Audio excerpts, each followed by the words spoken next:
Hi guys, today we're doing Doki Doki Literature part 5? I'm not sure, but I'm just going to get into it. If you guys are having a nice day, try and practice these as much as when I have time. I'm like really tired right now, I don't know why, but I'm still going to do it. I've got lots and lots of storage left now, which is good. My volume's quite low, hold on.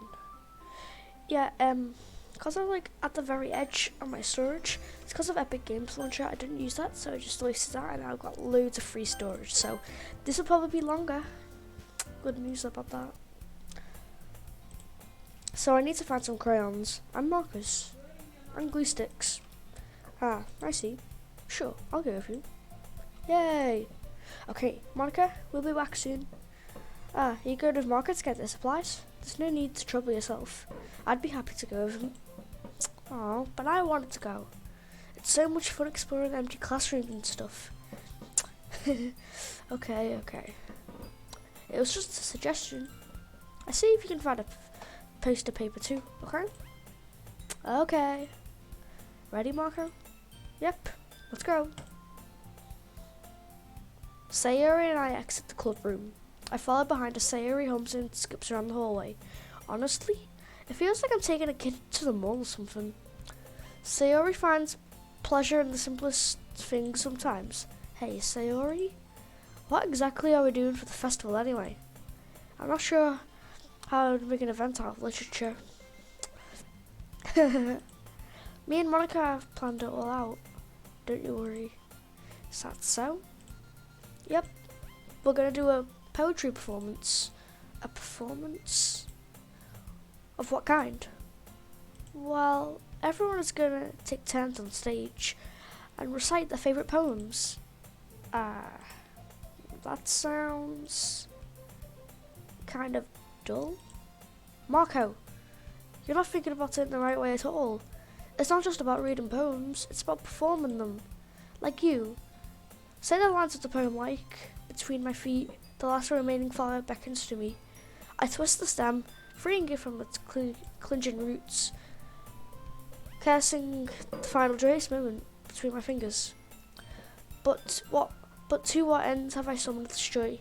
For now, when I look in every direction, the once prosperous field before me is a barren wasteland. Like that! Sayori, how do I put this? I'm sure it's just me, but it's impossible for me to take you seriously when you talk like that.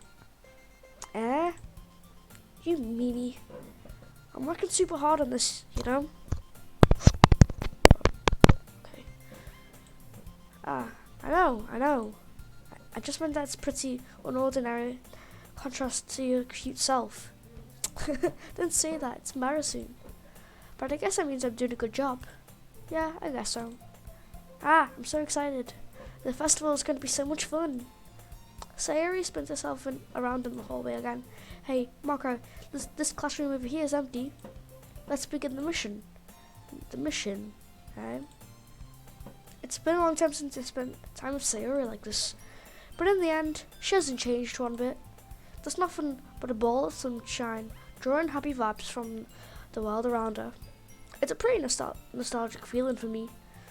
As the years went by, I began to hold myself up in my room more and more. So, going on adventuring with Sayori brings a special sort of feeling I forgot I had in me. The two of us enter the classroom. Sayori heads straight to the closet, and I follow. Let's see what we have in here.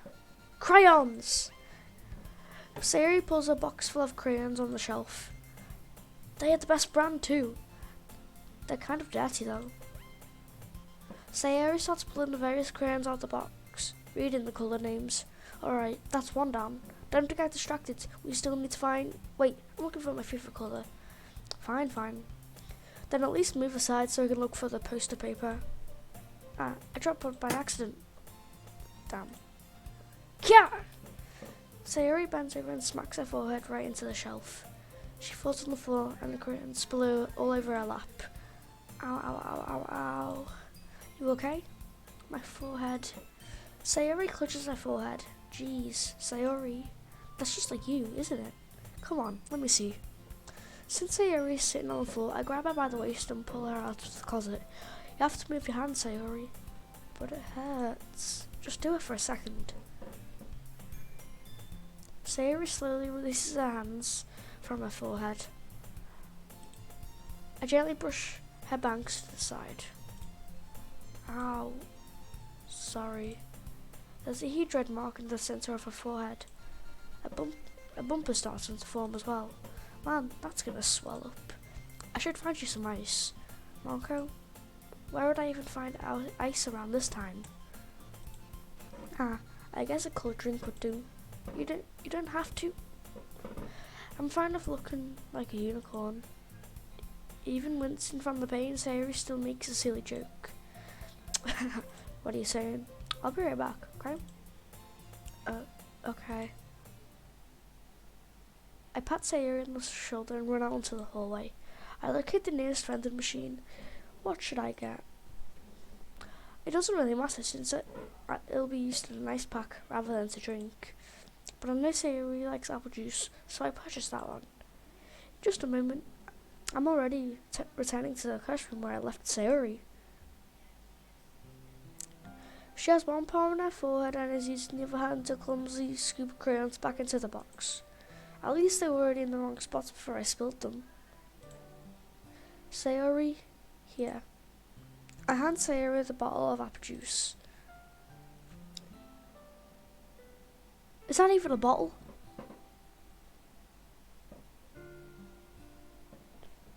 Nice. It's nice and cold. Sayori opens the cap and starts drinking from it. Sayori, what are you doing? It's for your forehead, idiot. Sorry, I forgot. Oh, that was cringe. Sorry. How hard did you hit your head? Sayori places it against the bump on her head. It stinks. Just bear with it, it'll feel better soon. Looks like you cleaned up most of the crayons, so that's good. Hey, Marco. This kind of reminds me of you growing up, doesn't it? What do you mean? You know how we used to play outside all the time, and I would always try to keep up with you. You were kind of oblivious. Sorry, stutter.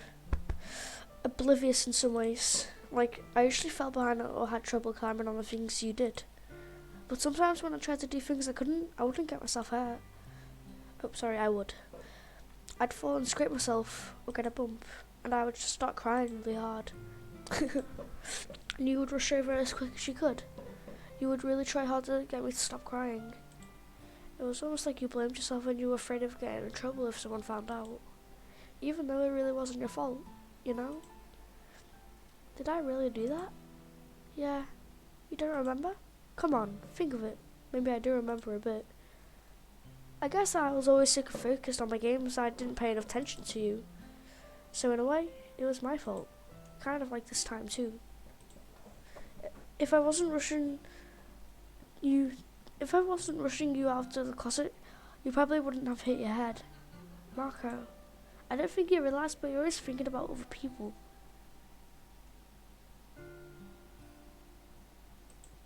Even after all these years, you're rushing to help me, even though I'm just being clumsy.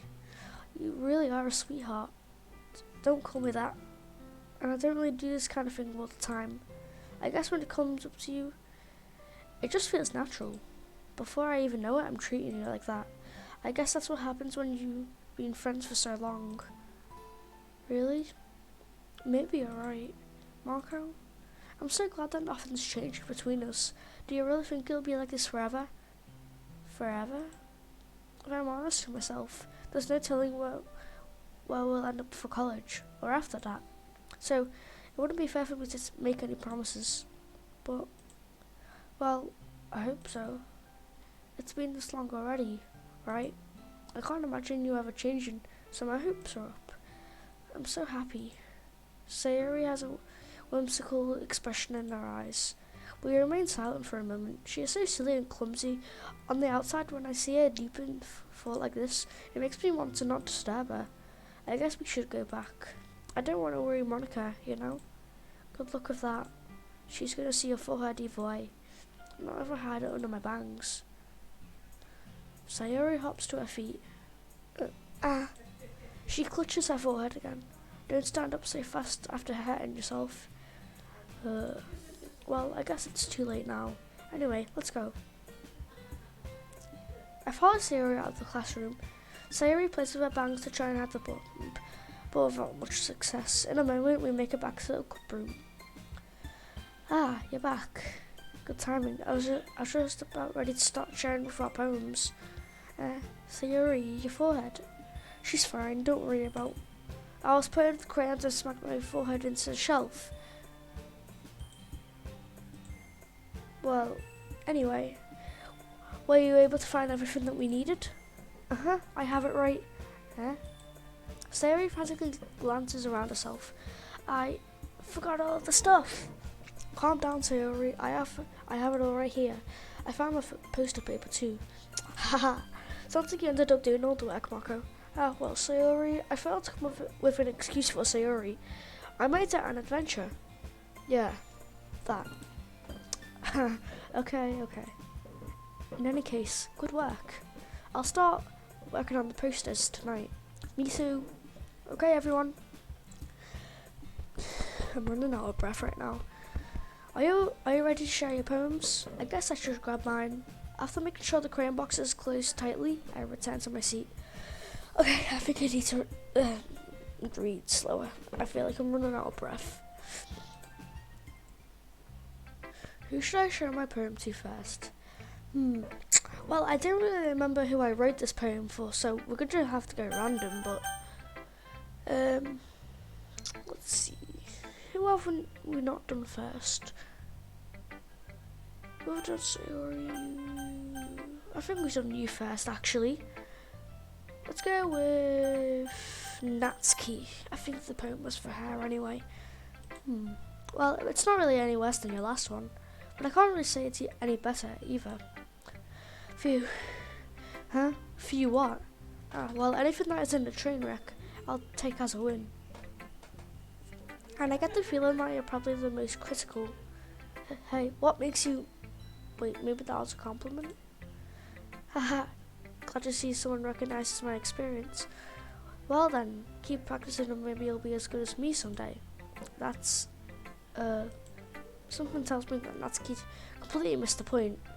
Come to think of it, it kind of reminds me of Sayori's poem from yesterday. You think so? Yeah, well I guess if you've been friends with us for so long, you might be on the same wavelength. But you never really struck me as her type. Sayori has a type all of a sudden? Well, I don't know, but honestly, sometimes can someone so fluffy spend so much time with someone like you? It's like she's dragging around a dead weight. Ugh, that was a little unnecessary, but think of it this way. If it weren't for me, she would probably just fly away like letting go of a balloon. You could say we take care of each other in our own way. Whatever it is. I don't get it. Yeah, I guess I'm supposed to show you my poem. Here. Amy likes spiders. You know what I heard about Amy? Amy likes spiders. Icky, wriggly, hairy, ugly spiders. That's why I'm not friends with her. Piece of crap, you can't do that. Amy has a cute singing voice. I heard her sing my favourite love song. Every time she sang the chorus, my heart would pound to the rhythm of the words. But she likes spiders. That's why I'm not friends with her. One time I hurt my leg really bad, and Amy helped me up and took me to the nurse. I tried not to let her touch me. She likes spiders, so her hands are probably gross. That's why I'm not friends with her. Amy has a lot of friends. I always see her talk to people. She's probably talks about spiders. One of her friends starts to like spiders too. That's why I'm not friends with her. It doesn't matter if she has other hobbies. It doesn't matter if she keeps it private. It doesn't matter if she doesn't hurt anyone. It's gross. She's gross. Thought it's better off about spider lovers. And I'm gonna tell everyone. Damn, that was quite a rude poem. It's disrespectful to Amy. Damn. Hope you feel sorry for yourself, Natsuki. Not bad, right? It's quite a bit longer than yesterday's. That poem was crap. That was disrespectful to people called Amy, actually. Yesterday was way too short. I was just warming up. I hope you didn't think that was the best I could do. No, of course not. Anyway, the message is pretty straightforward in this poem. I don't have to explain it. Sometimes you can explain complicated issues with much simpler analogies. It helps people realize how stupid they're being. Like, anyone would agree that the subject of this poem is an ignorant jerk. Do you know people like that? Of course, it's about everyone who thinks mine. That doesn't matter. It can be about anything. I wrote it to be easy to relate to. Everyone has some kind of weird hobby or a guilty pleasure, something that you're afraid if people find out or they make fun of you or think less of you. But that just makes people stupid. Who cares what everyone likes? As long as they're not hurting anyone and it makes them happy. I think people really need to learn respect for others liking weird things. Well, you're definitely right. At least I can relate to that. I'm sure a lot of people can too. It's what I do best after all. I don't like writing unless there's a good message to take away from it. Like, conveying emotions is important, but I want to make people think, not just feel. Remember that. I'm going to write a good one for tomorrow, too. So look forward to it. I'm not going to look forward to it. I'm going to go with Yuri. I'm going to go Marco last. Let's see what you've written for today. Well done, Marco. Your skills are already improving. I'm just going to use auto really because I'm running out of breath basically. Thanks, Yuri. Coming from you, that means a lot. It's nothing. I'm just happy to help inspire fellow writers. I know you're new to this, so don't worry if it seems like you can't get your poem to feel perfect. You don't need to be afraid to be a little more daring. Metaphors can go a long way. Don't feel like you need to work your brain like a bunch of gears. Try letting your mind wander through your feelings. And write down things you see and hear. That's one way to truly enable your reader to see into your mind. It's a very intimate exercise. I see. That's certainly an interesting technique. Thanks for sharing. I have, an example of that if you'd like to read it. Of course. Is this a poem you wrote for today? Yuri nods and timidly hands me her poem. Right. The raccoon. It happened in the dead of the night while I was slicing bread for a guilty snack. My attention was caught by the scattering of a raccoon outside my window. That was, I believe, the first time I noticed my strange tendencies of an ordinary human. I gave a raccoon a piece of bread. My subconscious, well aware of the consequences, well aware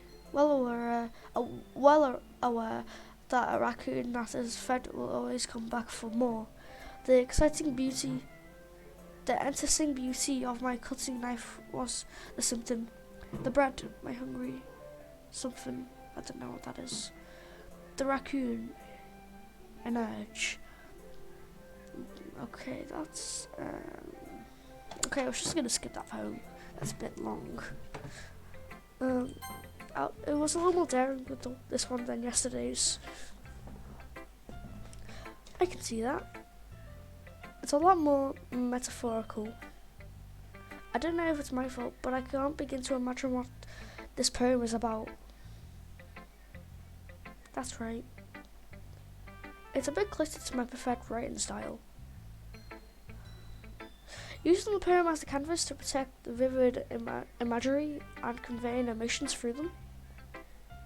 Yeah, if I take it as a face value, then I can't even figure out what it's supposed to mean. Well, I think it's something that different people can relate to in their own way. I'm sorry I'm doing a pause in the middle of the video, but I'm just gonna get a quick snack. I'm quite hungry. I've been eating a few things, so I'll just be right back.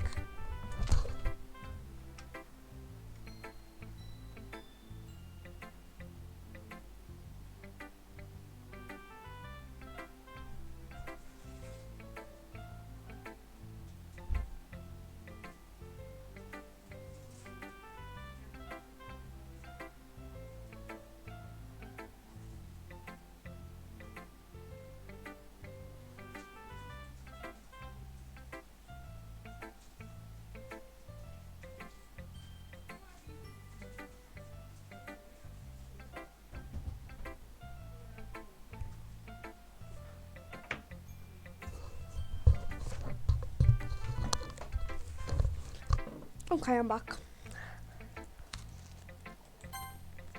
I just got away first so we can go to my unusual hobbies.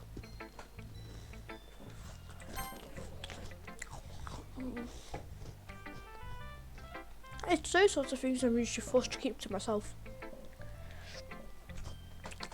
Quick pause. I need to eat first.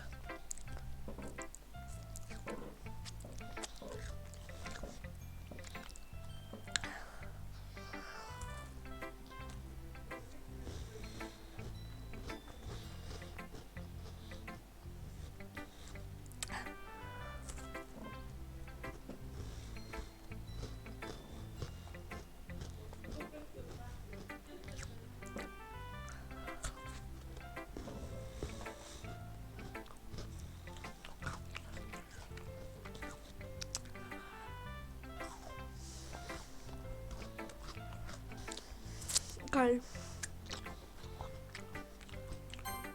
So I sometimes enjoy writing about them. Huh? That's funny. Didn't Natsuki also write something about that? About someone being ridiculed for a strange interest? Yeah. She did? Yeah. She was talking about how it doesn't matter what you're into as long as you're not hurting anybody. She's right. I mean, does she really feel that way? Okay. A few more lines and we're ending the video here. I hope you enjoyed it. Yeah. Sounds like you two have that in common. Well, that's interesting. To me, she seems like the kind of person who would make fun of my hobbies. But I suppose that's my fault for judging, isn't it? Okay, we're gonna end the video. Hope you guys enjoyed. I'll just make it a little save. I can't believe we're already on the second page. It's like been that fast already. Hope you guys had an amazing day, and I hope you enjoyed the video. And I'll see you all in the next video. Oh, and I'll see you in the next video. Bye bye.